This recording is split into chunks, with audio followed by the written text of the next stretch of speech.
What's going on, everybody? Welcome to another episode, one of many, and many to come, I hope, of the AI Inside podcast. I'm one of your hosts, Jason Howell, where we take a look every week at the AI that is layered throughout the world of technology. And my co-host, Jeff Jarvis, is here as well, a day early. And it's my fault that we're a day early because I'm flying out of the country tomorrow to Austria for a media conference. Nice. And so Jason was nice enough to switch today. And there's all kinds of discombobulation going on because worlds could collide tomorrow. Because guess where Jason's going to be tomorrow? Where? Oh, well, that's true. That's good to note that. I'm going to be on your other podcast. So promoting this podcast, which is good. Yeah. And right. by the way, Jason, what number show is this? This is number 101, Isn't that right? amazing? Isn't that great? Yeah. That's cool. Last week we had our first three digits. Now we're 101. And we'll continue on. Got actually have some really cool things planned for this month. We've got our normal episodes. We've got some interviews. I don't want to reveal too much, but holy cow, we've got some excellent voices coming on the show throughout this month. So, Lots of stuff. look for Jason's those working extra hard. episodes. I'm working harder at kind of supporting this show on the back end and trying out some new things along those lines. Just yesterday I hopped on the live stream again. I'd done this last week with Bill Meeks, and this week did it with Jared Goralnik, who is the CEO and co-founder of a company called Your 360 AI. Actually was connected to him through a friend of mine, a mutual friend. And it's an AI service that's all about kind of like voice chatbot kind of interaction around 360 reviews. And we just spent 45 minutes kind of taking a look at the product, talking about it and everything. And that's on the AI Inside YouTube channel. So if you want to check that out, highly recommend. Go over, check it out. Just kind of playing around with different things to see what y'all like. And that was a ton of fun to chat with Jared. So there we go. But why don't we talk about some news? Because that's why we're here today. Mm-hmm. And even though it's only 6 days since the last episode, you'd think that might mean that there was not enough to talk about. But boy, that is not the case. Let's, I suppose, start with ChatGPT being a wee little 3 years old. Can you believe it? Only 3 years ago. It's only 3 years. Yeah. And the amount of upset and volcanic change that's occurred in that time is really phenomenal. It is. Say what you will about this moment in artificial intelligence. There's a lot of people that the second they hear that word, their eyes roll. You can practically hear the eyeballs rolling behind their eyelids. And they're like, I don't want to hear about it anymore. I'm sick of hearing about AI. And I hate to tell you this, but the technology industry has changed because of AI. And I don't think that's hyperbole either. Not at all. Not at all. It's proven itself at this point to be pivotal and architecturally necessary, I guess, or at least all the companies believe that it is necessary. I guess that'll prove itself over time, but I don't think it's going anywhere. And I think the fact that only 3 years ago ChatGPT was born, and yet everything on in the technology landscape looks so completely different now in its shadow. There's a story I didn't put in the rundown today about how college students are now opting, instead of for computer science degrees, going for AI degrees, which colleges are starting to run. And I've been working on a new program at Stony Brook in AI, in technology, AI, and society. And so a lot of universities are doing this. And there was a discussion that occurred among the faculty then. And one of the people said, well, no, that's kind of, I remember a student 2 years ago quit college because he learned HTML. And he said, I can make a living making web pages. And then along came tools to make it all easier. So, that wasn't the best thing to do. And you wouldn't want to get a degree in Bitcoin. True. And one could make fun of this. And, we'll see how the long bet goes. But I think this is a lot bigger than, it's not bigger than the web. The web, I think, is a huge, huge factor in society. But I think that AI is also a huge factor in society. And so hats off to ChatGPT. They blew the lid off of all this when they did it. And they've been the leader. Will they stay the leader?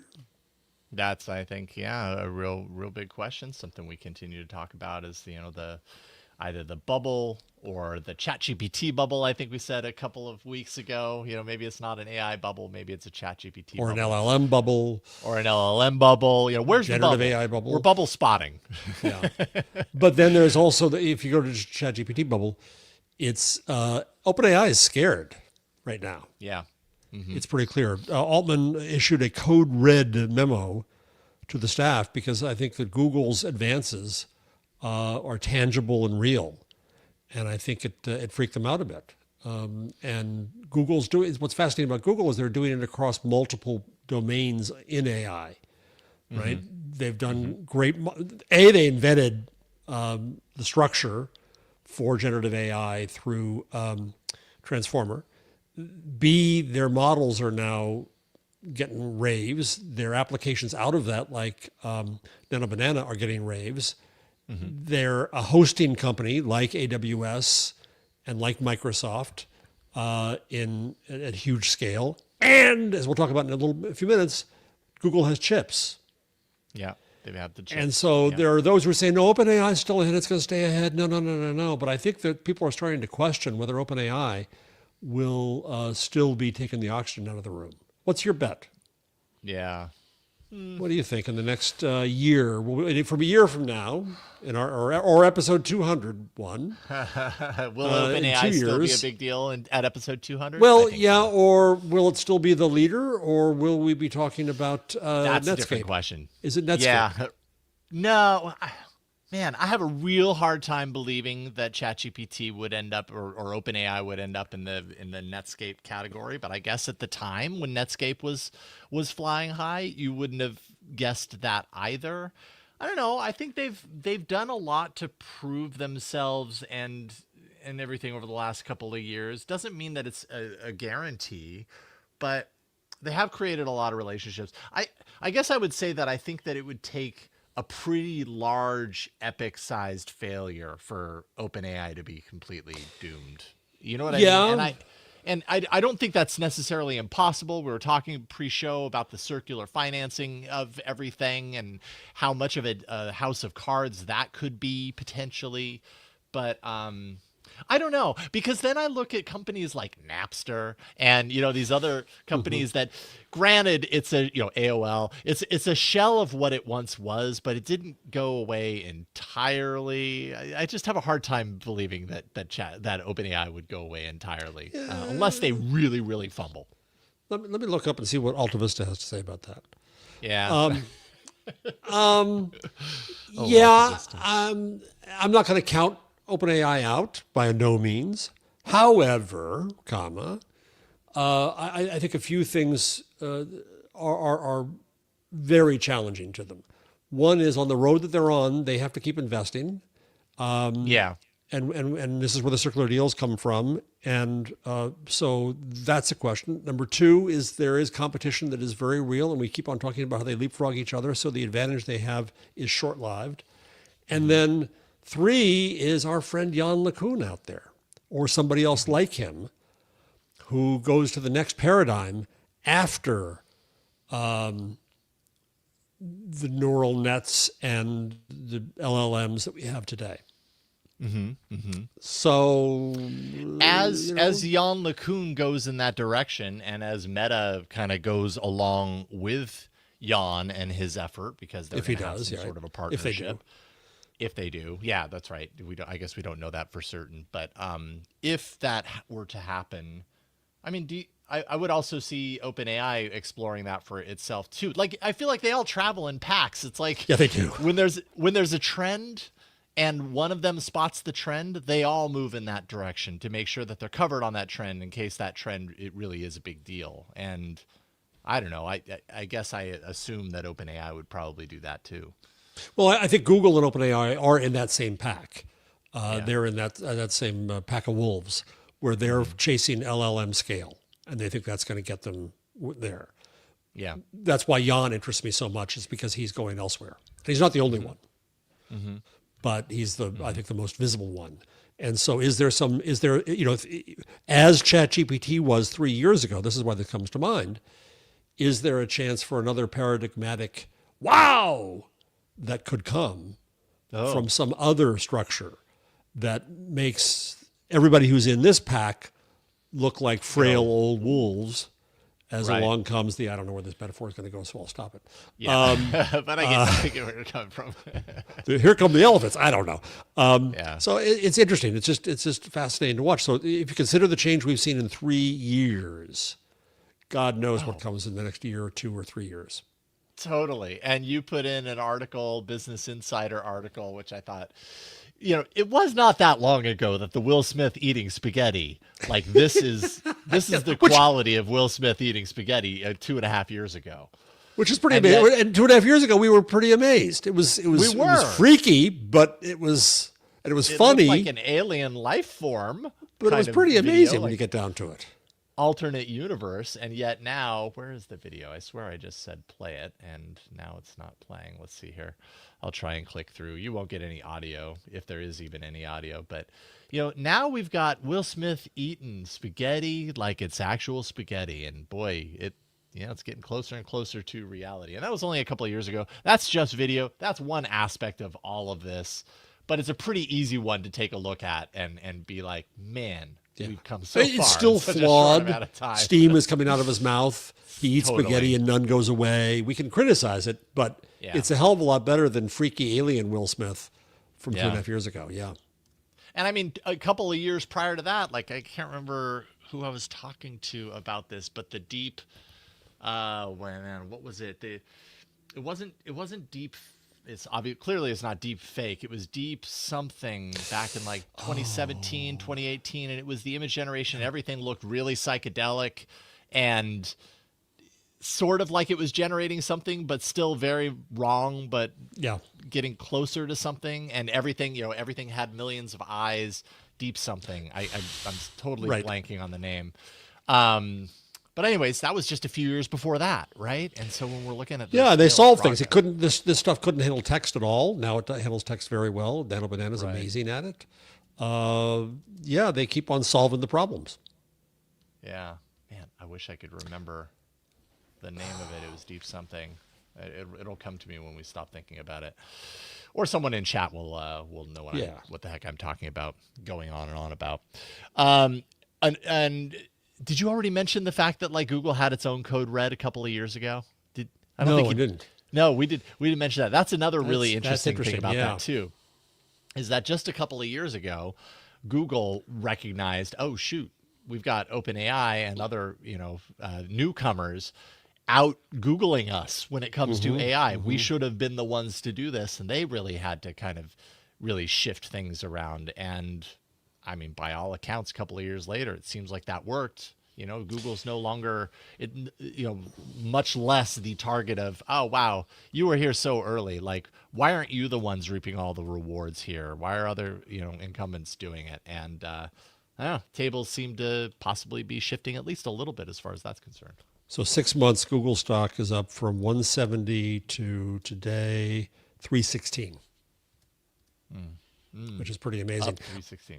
Wow. Well, I mean, the other angle to this is this that the rich always get richer, the big always get bigger. Yeah, right. Does this mean that this is the hegemony of the legacy, air quotes around it, big guys, Google, and probably Amazon, will win every time or not? Right. Then there's Apple. Deep Dream. That's what it was. Deep Dream. Do you remember Okay, Deep Dream? Do you remember that? Vaguely, yeah. Okay, here. I'm just going to Whatever pull up happened real to? We quick should do before it. we get to Apple. I Deviant. love that you did the segue there. But remember, all the images kind of look like Yeah, I that. got this. Oh, And if right. you're watching the video version, you'll know. And if not, It looks I like mean, all really I can- bad paisley on acid. Yes, it's very psychedelic. And it's the kind of thing that, like, the deeper you look into it, the more you see, oh, that kind of looks like a dog, but it kind of doesn't. Or is that a bird? Or is that? But this was the a root of plant it. This or a is the beginnings waterfall? of trying to figure all this out. I mean, this is people certainly stuck the with it. early stages. This, I think, is like 2018. This was a deep think around the Mona Lisa. Deep dream. And And yeah, and I remember looking at these images and going, whoa, that's really weird that a machine just like conjured this up out of thin air, and it doesn't look like absolute noise. By today's standards, it looks like noise, but Yeah. then it was like, wow, how did Well, it do that? then it was, whoa, a computer did this on its own. Yes, exactly. It's freaky. There are 40 dog snouts here and windows all around and things that look like aliens, and it's kind of yucky. Nonetheless, I think it made us see that there was something to create, not creativity the way we want to think of it, but it was creative in its sense, because nobody would ever think of making this. Yeah, right. Unless you were on a serious amount of drugs. Yeah. And if you suffer from a fear of holes, also known as trypophobia, I'm really sorry that I showed this image, because, boy, this is probably a big trigger for you, and I will go ahead and remove that now, because that is a thing. Yeah. Anyways, so OpenAI, 3 years old, and yeah. What a 3 years it's been. But you said you had a wonderful segue to Apple, and I'm sorry that I took that from you. It's okay. I got ahead of us. Apple. You're the host. You're the boss. I got ahead of us. I love it. I love it. Apple apparently naming a new AI chief. John Andrea is how you pronounce his last name. I learned that this morning. I know I had heard it before, but I didn't know that it was the name that I was looking at. So John Andrea has been leading Apple AI for a while now, and apparently next spring has plans to retire. Until then, shifting to an advisory role. And former Microsoft corporate VP for AI and longtime Google Gemini engineering leader. So someone with a pretty solid kind of background in AI for, successful AI companies or companies doing AI. Amar Subramanya is going to step in as VP of AI at Apple to replace him. So big there deal. we I mean, go. Apple has been the also ran. Absolutely, when it comes Yeah. to AI. We've talked about it many times. Steps And behind. Yeah. They've pulled back. They haven't had a strategy.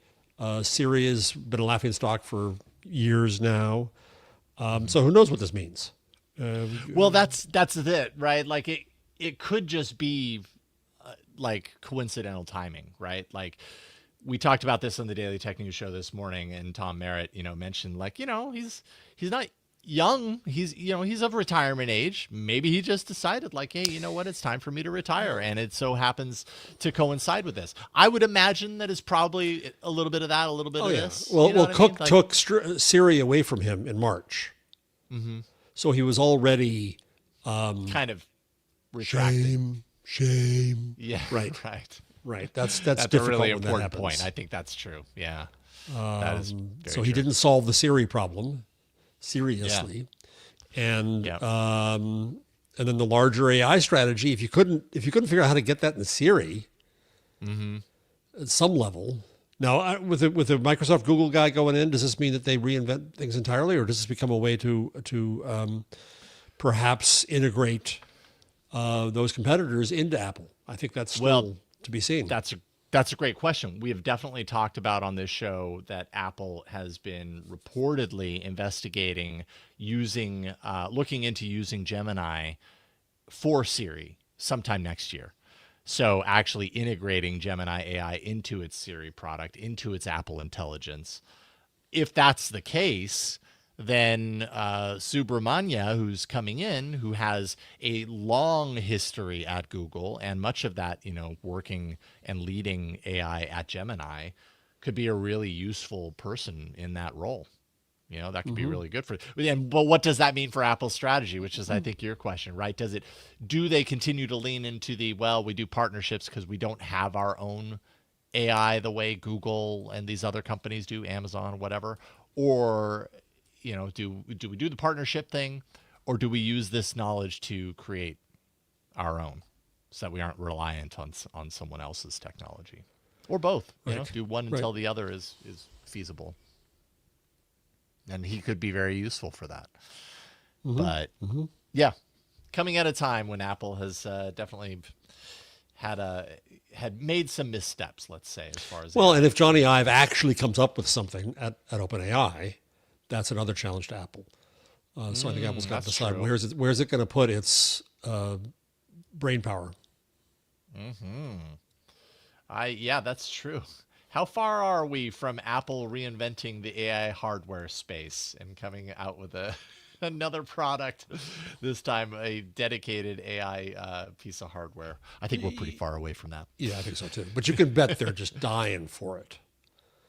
The Because iPod Apple of is AI. always totally because Apple is continually looking for what is our next iPhone? What is our next iPod? What is the thing that whatever. people haven't thought of on their own, Yes. right? And it wasn't And Apple Vision so- Pro. No, It wasn't Apple Vision Pro. no, I agree.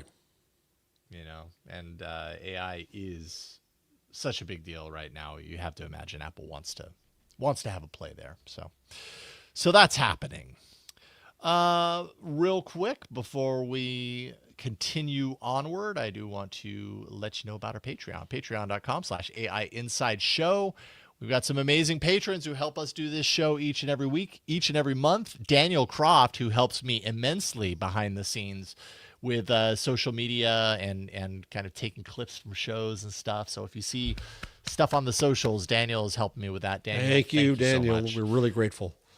And another friend, also named Daniel Patterson, is a supporter of this show and through the Patreon. So Daniel, what's up? Dan was on was he on episode 3 or 4? He was on one of the earliest episodes. And then Brenda Muir. You're awesome too, Brenda. I want you to know that. Patreon.com/AI Inside Show is how you can support us on a direct and deep level. You get ad-free episodes. You get, when we're doing special things, if it's tied exclusively to patrons, you get access to that. Really, you're just helping to support the show and continue the show each and every week and month, and we can't thank you enough for that. Let's take a break, and then when we get on the other side of the break, we'll talk a little bit about, we got some AI chips news, Which is unusual stuff for us to touch into. Yeah, indeed. We'll talk about that in a moment. Yeah, I will be honest that the chip side of things sometimes can lose me a little bit. Sometimes it just seems like a lot of I know that's important, and I know some people really speak the chip language, but for me sometimes it's obscure, or it's you know what I mean? It's out there. It's not tangible for me, other than, wow, that number's bigger. That must be better. You know what I mean? Right.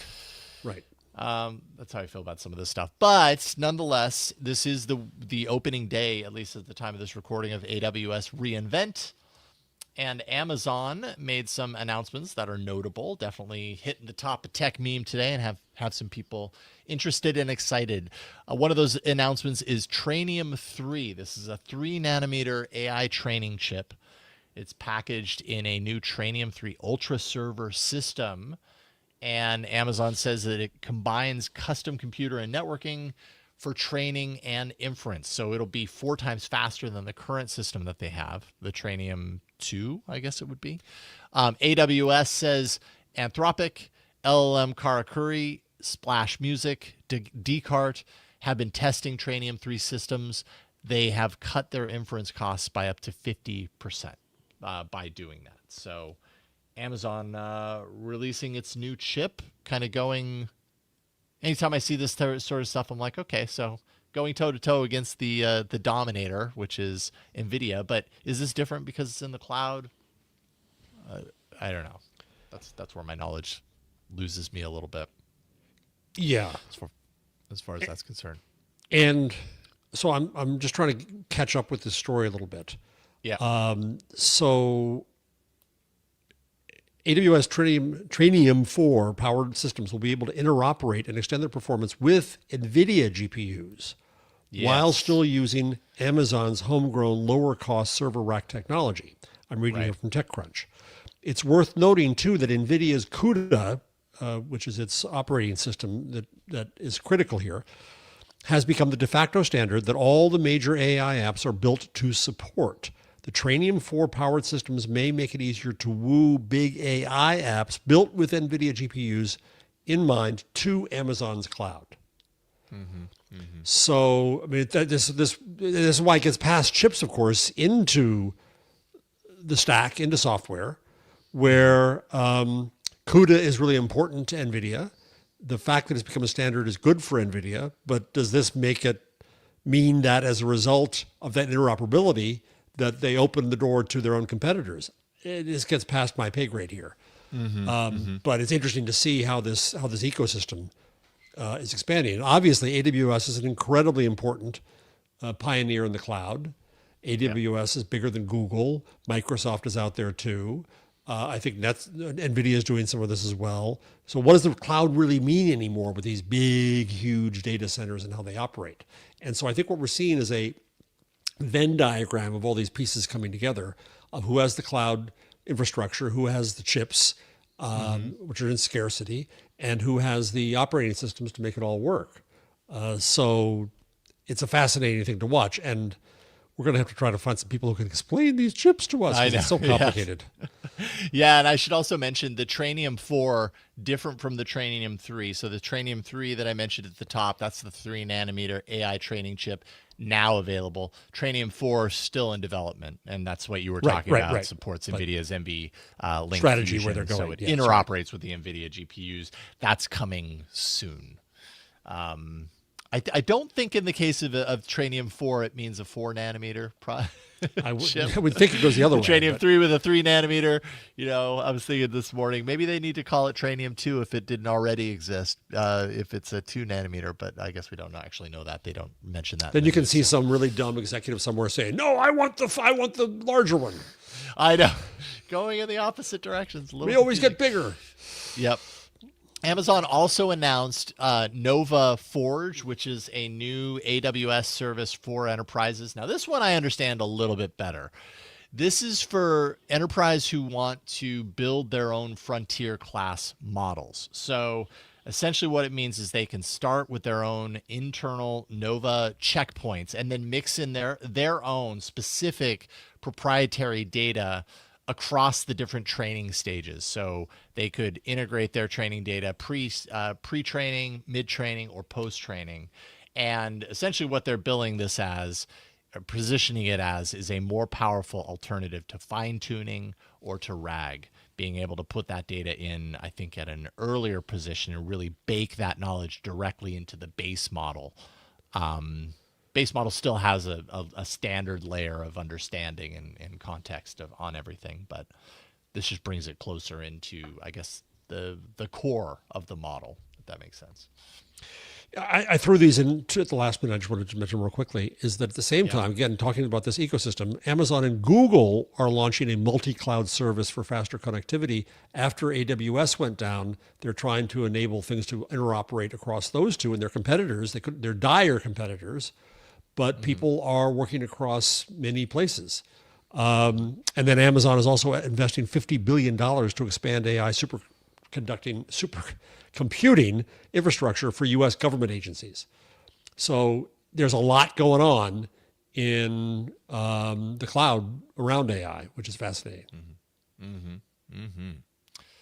So there you go. That's the big Amazon news from their big conference that's happening right now. And then we've got Google, which, last week we did talk about Google's TPU rumor, or the rumor around Google renting, I think it is, its TPUs to Meta. To Meta, right. So we already discussed that. We've got a couple of takes here on the TPU V7 that you put in here. I don't know. Tell me a little bit about this. I know that one of the reports is from Semi-Analysis, and it compares Google's TPUs to NVIDIA's GPUs. And honestly, it looks like Google's TPUs come out ahead as far as that analysis is concerned. But what did you take away? Yeah, the TPU, I'm going to read here because the TPU V7 Ironwood, which is Google's, close to NVIDIA's GB200 or GB300. Throughput has been much lower total cost for ownership. That's the key thing here. So that it's a comparable chip at a lower cost. 20 to 50% lower. Which is considerable. But I think, to me, Jason, what matters even more is that the fears of a lack of supply because of NVIDIA, I think this makes me see that there can be multiple opportunities to still get the hardware and the compute that people need. And so any fear that the bubble gets burst because they run out of compute, I think news like this helps change that question. It also says there's competition for NVIDIA. Let's see what their stock is doing. NVDA stock. Let's see. Theirs is up a bit today. Let's say over a year. Interesting. So a year ago, NVIDIA was at 138, and now it's at 181. And NVIDIA, which was the killer stock going up and up and up, Google has had more of a hockey stick there, and that's what this news last week that we talked about led to. People said, "Wow, Google's good in models, and it's good in applications, and it's good in chips, and it's good in hosting." Jeez.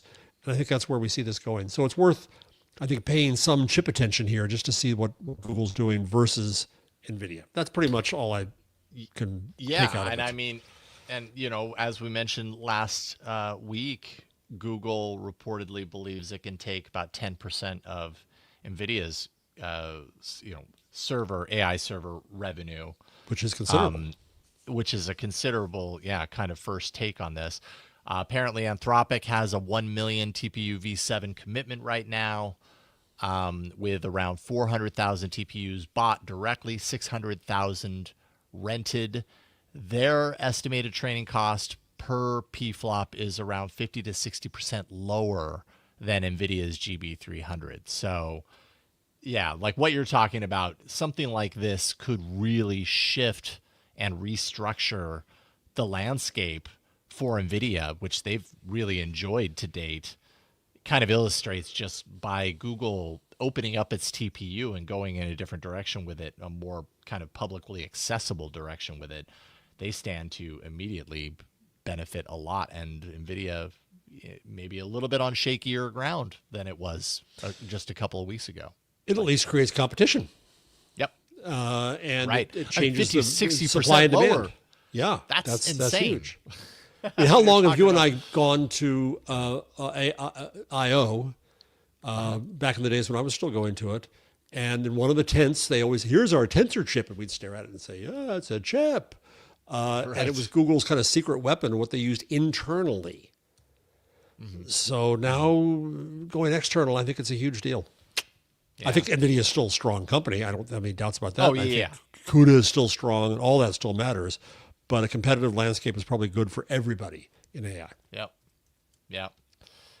Just kind of, things change so quickly. And I don't think that NVIDIA is going anywhere either, obviously, because of this.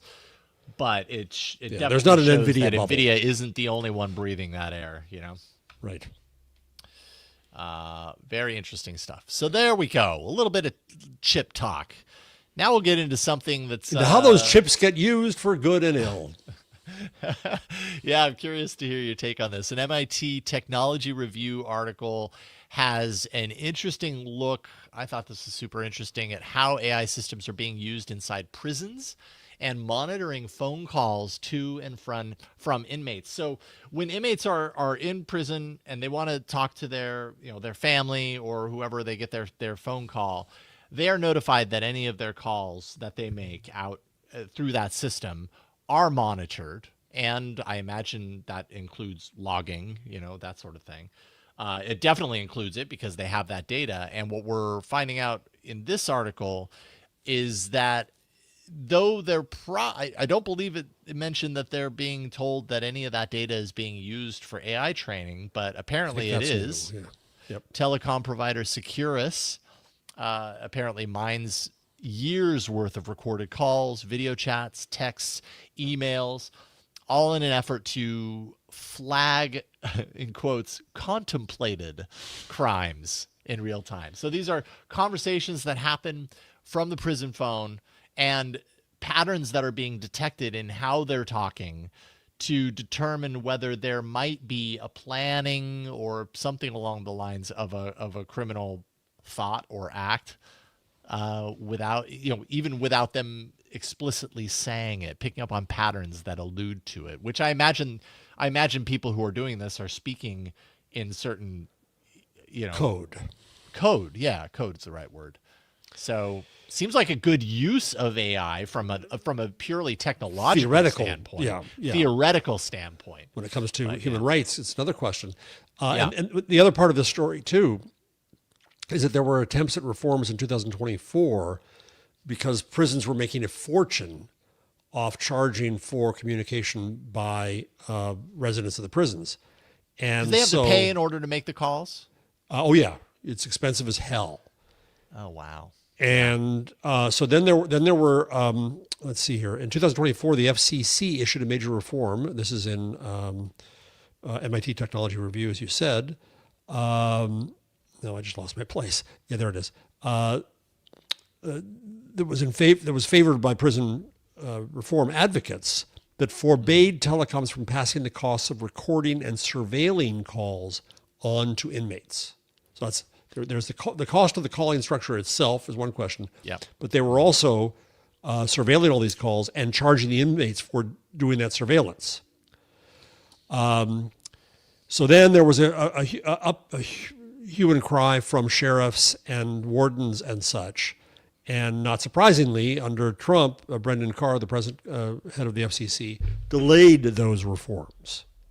Mm-hmm. So that fits into this too, where how do you monitor this stuff? The other question that I don't think this addresses that I find interesting is it's one matter to say, okay, you're in prison and you've given up certain rights and you are being monitored in every possible way, and that's life in prison. We can debate that, but that's just a reality. But what about the people on the outside they call? Yeah, right. And could somebody get ensnared because of this? Now, you could argue that, well, if they're working with a prisoner on something dastardly, then they deserve this. On the other hand, do they have some rights of privacy in their communication? Do they give all that up if you call somebody into prison? Do they give it up to the extent when they call? Are they notified? Yeah, I don't know that. Probably, but do you give it up then to the next extent that it's used in AI to try to find out whether you're doing something bad? So it's just an interesting. These are the cases where AI raises humanistic issues, both legal and humanitarian issues of human rights, not just technical issues. Yeah, I mean, it's like face scanning and all that. That the technology enables and opens up the possibility to do all these things. And maybe at the core, or definitely at the core of a lot of this stuff, the intention, the intention is good, right? Like we want to prevent somebody from getting murdered, or we want to prevent, this or that bad thing. But what are those rights that end up getting sideswiped or swept out, along that line just because the technology can do it? And it's important to look at that for sure. Yep. In this system, if something is detected as being contemplated, that information is fed to a human reviewer. So it's not like the AI makes the determination. There are human reviewers who are part of the chain, and they would from there do the investigation and stuff. But and of course they say, hey, this is actually disrupted human trafficking. It's actually disrupted gang coordination, contraband, smuggling, but yeah, has some privacy implications as well. Yep, that are worth looking at. James Cameron. So I guess these next two stories are more about kind of like the AI replacing human effort sort of thing. So that's how they're packaged. James Cameron, who's the director, famous director, he's got a new movie coming out, Avatar. Which did you like Avatar? Yeah, I've enjoyed Avatar. Yeah, I understand. It's kind of bloated, and I mean, James Cameron's movies are often very pretentious, bloated. And but I've kind of always been kind of a sucker for a lot of his films, anyways. From an early age, I was big into Terminator and all that kind of stuff. So, The Abyss and stuff. But if any movies would be prime for AI creation, you'd think it'd be his. Yeah, because he from an early point, especially like talking about Terminator 2, the T-1000, I think it was called, or T2, I can't remember what it was called. I think that was it. That was a really early example of computer assisted visual, technology making its way into film and doing things that you just hadn't seen before. That liquid robot that kind of oozes through holes and stuff. That was very incredible. I remember it was incredibly cutting edge at the time, and that was definitely utilizing computers to do things. And I'm pretty certain back then people were making the same complaints about just using computers in movies like that. Like, why not? Why do you have to use a computer to create digital imagery? It looks fake. It looks awful. Blah blah blah. I'm sure there were some similar correlations between that and now with using AI for motion pictures. But yeah. But you can see it's not hard to imagine many of the characters in Avatar to be computer generated. Oh, they are. They're so made up anyway. The whole thing, voice and everything, could be computer generated. And so it strikes me as a little defensive of him to say the idea of generative AI replacing actors is horrifying, he says. Yeah.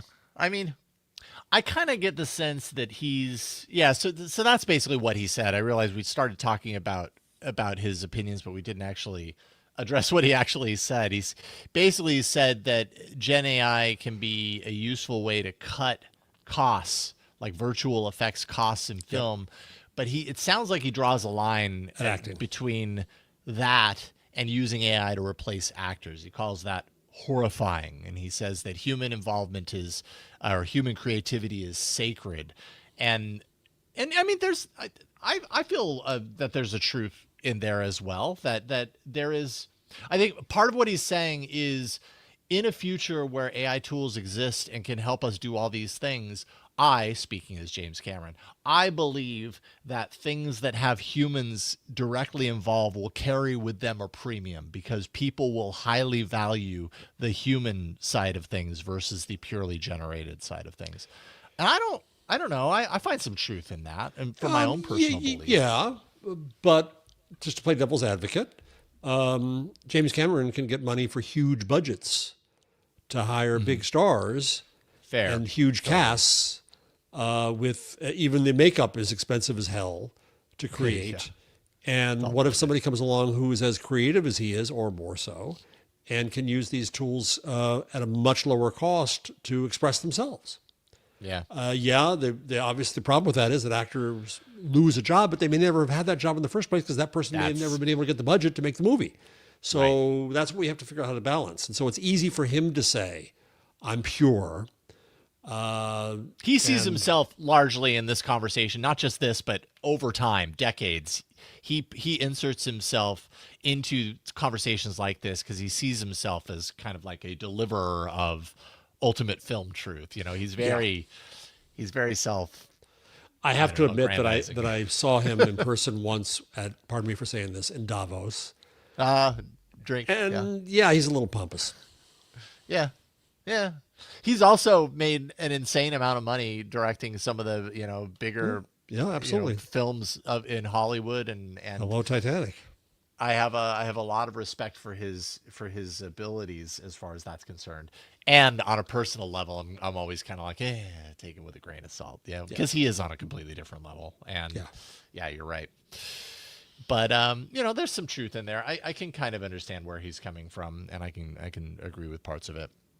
Then you also included a New York Times article that has a different kind of human replacement story. And this is really interesting because I hadn't considered this until reading through this, but Silicon Valley startups are now cloning major sites. So, we're talking United.com, Amazon, Airbnb, Gmail, that sort of stuff.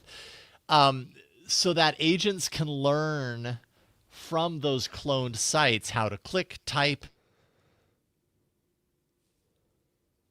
without being blocked by bot protections. So they're realizing, we want our agents to know how to do all this stuff. But if we train it on your actual live site, you don't want bots on there doing this stuff. So you're going to have a system to prevent our bots from doing stuff. So we're going to clone your site, train on that, and then you won't know that the bots are on your site. Right. And what's fascinating is United got wind of this. And so they sent a takedown notice thinking this was a matter of copyright. So all that the company did was change the name to Fly Unified and removed the United logo because the point wasn't to deal with copyright. It wasn't as content. It was trying to be able to make the technology and the UI accessible for training. So I found it absolutely fascinating. And at some point, it's more about architecture than it is content. Absolutely. And the thing is, this is where we get pushed comes to shove too about access. On the one hand, media companies who discussed often on their show are cutting off access wherever they can, saying, no, leave us out of this. No, no, no. Well, they're not going to be discovered. At some point, United is going to say, no, we actually want to be found by these bots because we want business from them. We want them to recommend our flights to wherever. Mm-hmm. Amazon is cutting off all these bots because it wants to do it all internally to Amazon.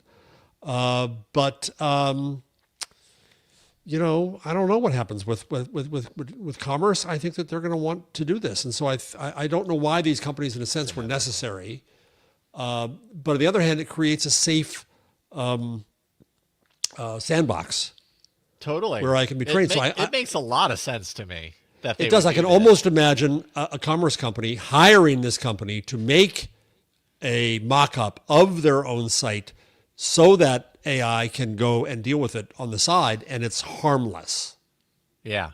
Right. And they can also maybe get some data and see what they're doing and understand what's what and maybe help out and try to direct things. So it'll be really interesting here to see where this goes. Yeah.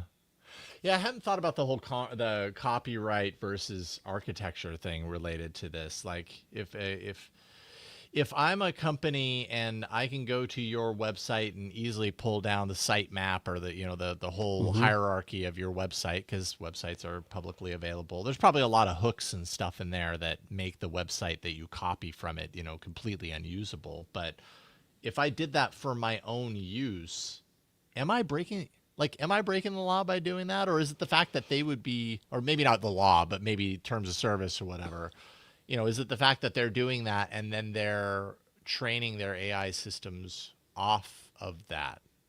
Yeah, I don't know. That's kind of a confusing thing for my brain. And it's all the more confusing because if this company takes off, its name is AGI. Oh, great. So, what if AGI never happens? Well, AGI. We got AGI. It's right here. It's a fake world. So yeah, I just found this fascinating because it's other uses for fake reality that I hadn't thought of. Yeah, I totally hadn't thought. I thought that was super fascinating. I appreciate you putting that in there. So they've cloned sites for Amazon, Airbnb, and Gmail with names like Omnizon, StayNB, and GoMail. I haven't been able to find any of them yet. That's what I'm curious about. But they wouldn't be publicly facing, right? How else did did United find out about it? And don't they want the bots to be going out there in the world? I don't know. That's what I couldn't figure out about the story. That's what confused me. Yeah, I mean, I would guess, not knowing the answer here, totally guessing, but I would guess that if they're creating these duplicate sites purely for the training of their agents, like, why would they need that site to be publicly facing, So maybe they found out about it just because there's people on the inside or, some sort of thing leaked out. It's like, or did they actually get access to it? Yeah, that's a good question. I don't know. But it's fascinating. So, but I mean, it's here. I guess I can show at least. What airline is this? This is AGI. This is United. AGI built a United Airlines replica site, Fly Unified. So this is the replica with all the gobbledygook, the gobbledygook AI. I know it well. I'm going on United tomorrow. Yep. So this looks pretty true to the source. Yeah, it just feels like oh God, where am I going now? Yeah, I see what you mean. How would United have even known that this existed if it was kept on its own internal thing? But why would they? On the flip side, why would they make it publicly accessible? Because then you really are stepping into surely at some point in this, if your dumb agent thinks it's making a plane reservation and goes all the way through the process at Fly Unified and comes back and it says, I have your ticket for you, and it's not, then that's fraud of a sort. Yeah. Right? That's misleading. Yeah. So I don't know. Interesting. Yeah. Got a few other replica sites, Gmail, Amazon, Airbnb. Sorry, GoMail, Omnizon, and Stanby. I love it. I love those names. Those are great. We need actual sites that have those names. Maybe it'll happen. We'll see. All right, let's take a super quick break. Before we do, just a quick reminder, leave us a review, why don't you? You listen to the show every week. You watch the show every week. You enjoy the show. I hope you enjoy the show. So go on to your podcatcher, go on to Apple Podcasts and leave us a review. We haven't had one in a while, and so I'm getting lonely looking at the review page and not seeing a new one. So maybe you'll be the one. That's right. I'm pointing at you. Do it. Okay. Let's take a break. We'll come back and touch on a few speed round items before we get you out of here. So that's coming up in a moment. Okay, a few of these to knock out here. We've got DeepSeek. Remember DeepSeek, the Chinese, I called it the thorn in my side startup. Thorn in my side for Silicon Valley AI startups who thought they had it all nailed, thought they had it all figured out, and then DeepSeek came along and showed them a different way. Well, they've released two open weight 685 billion parameter models. There's V3.2 and V3.2 Special. It's actually written that way, so I like it. They supposedly match or beat GPT-5, ChatGPT-5, and Gemini 3.0 Pro on elite math, on coding, on reasoning benchmarks. Also, they've cut long context inference by cost by around 70%, and makes it all free under an MIT license. So take that, U.S. competitors. Yeah, and I think that the risk here, there's another story that I just put up there. More of Silicon Valley is building on free Chinese AI. Okay. And I had a story, a paper I think I read last week. I think we're in danger, if we haven't already, of, we're going too far to say we haven't already. I think we're in danger of losing the lead in the U.S. In AI. I think the Chinese are speeding along here, and even without NVIDIA chips, they're doing good work. They're putting this stuff out there. And if you're going to build a company, if you're trying to build it out of nowhere, if you're a university, why wouldn't you use this? It's free. It's as good. Then As hell good, yes. if not better. Yeah, absolutely. Yeah.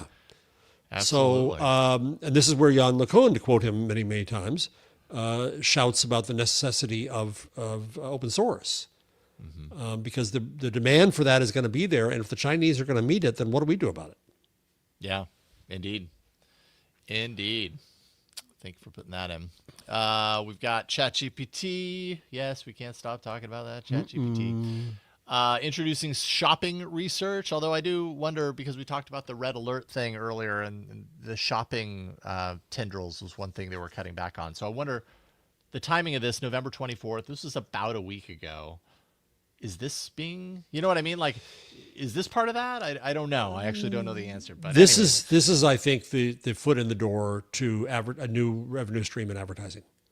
And I think that they're under pressure to create more revenue because they've got all these deals going on and they're not bringing in revenue sufficiently. They're not showing the underlying value. They're presuming that Google is going to figure it out and has already started. So does OpenAI have the infrastructure to do this? And don't forget, there's now Fidji Simo, ex of Facebook and ex of Instacart, who's there as the president or CEO of apps. And she has talked about advertising. So my guess on this is a gentle way to say, think of ChatGPT when it's shopping time. Oh, gee, look at that. And then they can start to gather data and they can go to advertisers and brands and say, look, when people are looking for TVs, they ask us. They're not asking Amazon anymore. They're asking us, and Amazon's cutting us off, in fact.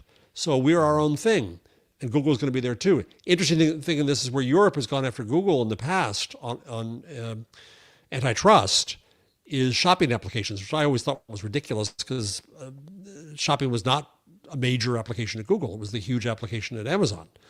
Yeah. Nonetheless, I think shopping and thus advertising is going to be a next battleground across all the AIs. Yeah, indeed. For sure, that is true. I'm still really curious about the red alert thing because he said in the red alert memo, scaling back on advertising, scaling back on shopping. And so, but I think the market is going to give him hell for that. Yeah. Yeah. Cause you got to be there. Yeah. That's maybe it indicates some tussling inside. I don't know. Yeah. Yeah, interesting nonetheless. Regardless, this shopping research mode, very visual, right? It's kind of it's all about kind of making the shopping experience more conversational, and then pulling in current prices, specs, reviews, all this kind of stuff, presenting it in a very visual sense, taking all that, presenting it to the buyer in like a buyer's guide of sorts, with trade-offs, top options, recommendations tailored to budget, all that kind of stuff. And eventually they hope to offer instant checkout as well. But there you go. Don't know when we're going to see that. Maybe it's there right now. I don't know. I haven't seen it yet. Interesting nonetheless. Runway, which is video generation site, or not site, model, let's say, announced its new Gen 4.5 video model aimed squarely at high-end creators and studios like James Cameron. Exactly. Doing very well, actually, on the artificial analysis leaderboard. It's outperforming all competing models. So that includes, VO3, VO 3.1, Sora 2 Pro. I mean, it's doing a lot better than those on those leaderboards, and things look pretty good, as they say in this video that I'm showing. If you're watching the video version, every pixel was generated with Runway. But you have an elephant swimming underwater. You have people flying. You have, pardon me, Someone running in the darkness. Yeah, I think to become impressive, they've got to push more on reality. Doing fantasy stuff is interesting and it's fun and it's easier to do in a way. But I think the challenge is to make it credible. Yeah. That's certainly a proof point. But yeah, that proves the technology if you go to real, and it can even do real. Because when it's fantasy and when it's visual effects replication and everything, we're used to that being a fake representation. And we're not used to seeing a really solid representation of what's real in these systems. That's where you really start to see the and does it get used in a narrative, which goes back to Cameron one more time. Back in the crazy NFT days, I remember Gary Vee saying, "I made a character, and this character is going to be everywhere." It's just because of a little drawing of an imp. It was something. There was nothing behind it. There was no story behind it. There was no characterization, no character behind it, no creativity behind it. It was nothing. And in a way, that's what strikes me with some of these things, is that, you can have a black leopard going through the snow. Wow, that looks great. But does it fit into anything? Does it fit into a larger creative work? And that goes back to Cameron and company. If this becomes a tool that people can use to create them, to express themselves in ways they couldn't before, that's when I get impressed. That's when the humanity comes in. Yeah. Being able, taking a single clip and making a single random weird clip of an ape doing push-ups is I suppose interesting in its own, but we've seen so many of them, even in a short amount of time. Even with Sora, the app. I've kind of gotten a little bored with the app, because as much as everything you look at is different and fabricated and grand in some cases or whatever, it's like you see so much of that it stops being impressive. And I know I'm going to get telling the bigger here. story. I guess where I'm headed, I agree with you. Is telling the bigger Yeah. story. That's the destination. Is like, I how think do so. you use these tools to create these things, but to have them all integrated into a single thing. One of the things that I've wondered is, when do we get to the point, and I guarantee you it's going to happen. When do we get to a point to where you can take a screen, like a script, like a 80-page film script, and throw it into an AI and say, understand this movie script, create all the characters based on what this movie script details? Because usually movie scripts are pretty detailed. They give you a baseline, and obviously there's a lot to interpret around that. But an AI, a smart enough, focused AI, could totally do that and create the consistent characters across them, and just say, here's an 80-page script. Give me an 80-minute movie off this script. And then you have 20 different versions of that script. I know it's going to happen. Guaranteed it's going to happen. Yeah, you're right. Well, at a simpler level, storyboard the script. Yes. Fine. Right. Don't give me every detail, but make it look realer to me. Make me see what it feels like, so I can do something with it. And I wouldn't be surprised if that's happening already. I'll bet it's happening with advertising. 100%. There's one commercial out there. It's a woman. I think it's either an insurance company or an investment company or something. I don't even know. That's how bad the advertising is. But she's talking very seriously to a counselor, and then she's walking in the street and she's looking up. And every time I look at it, I think, is she real? Yeah. It's getting to that point where it's hard. And in a way, I want her not to be, because I want to say, okay, you did a good job using the stuff at this point. It's almost, it's a fully uncanny valley. But I think, we're both saying that if you don't fit this into a creative, narrative, expressive context, it's just wacky images. Yeah, totally. And again, and that gets old. We could be going back to Will Smith 1.0, and I'd rather be here. Yes, indeed.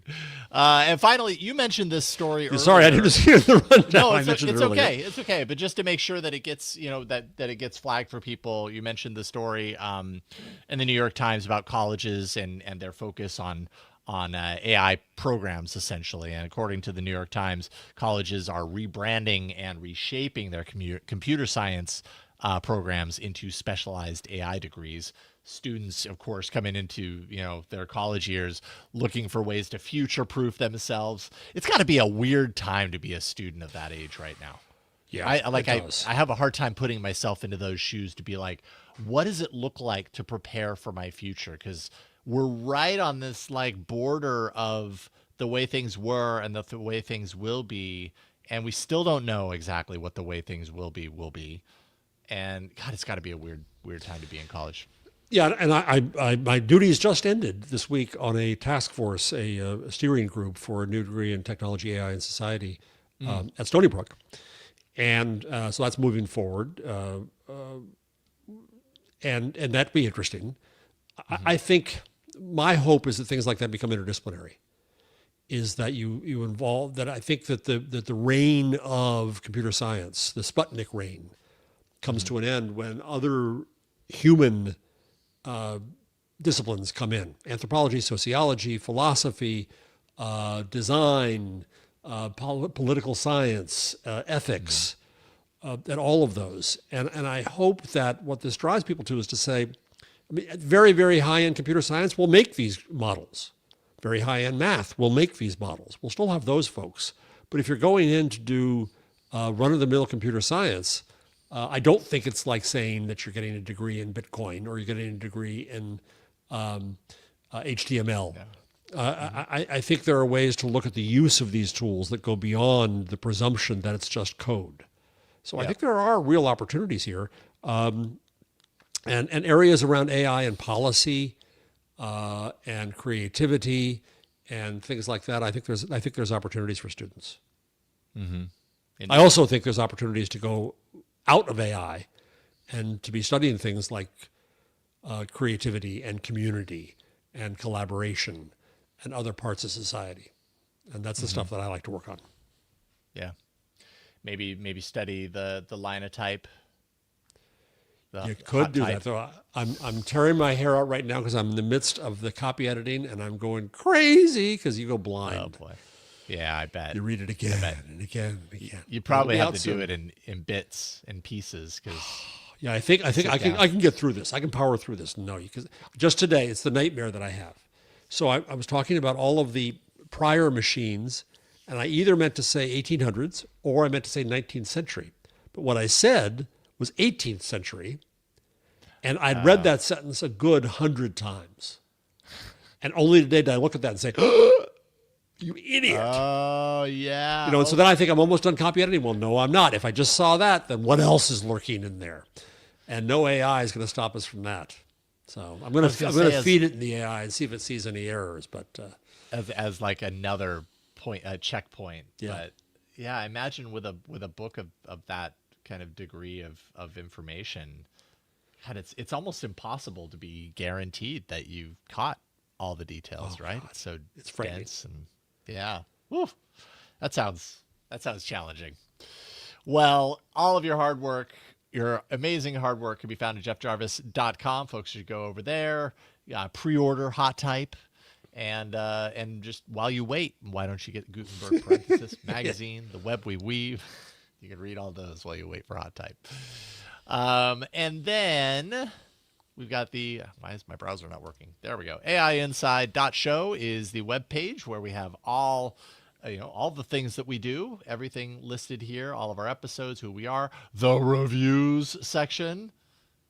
Just put a little pause there for a second. Hint. Hint, hint, hint. I'm telling you, you put in a review, it's going to appear on our website. And that's success. You know you've made it when you're on the AI Inside website.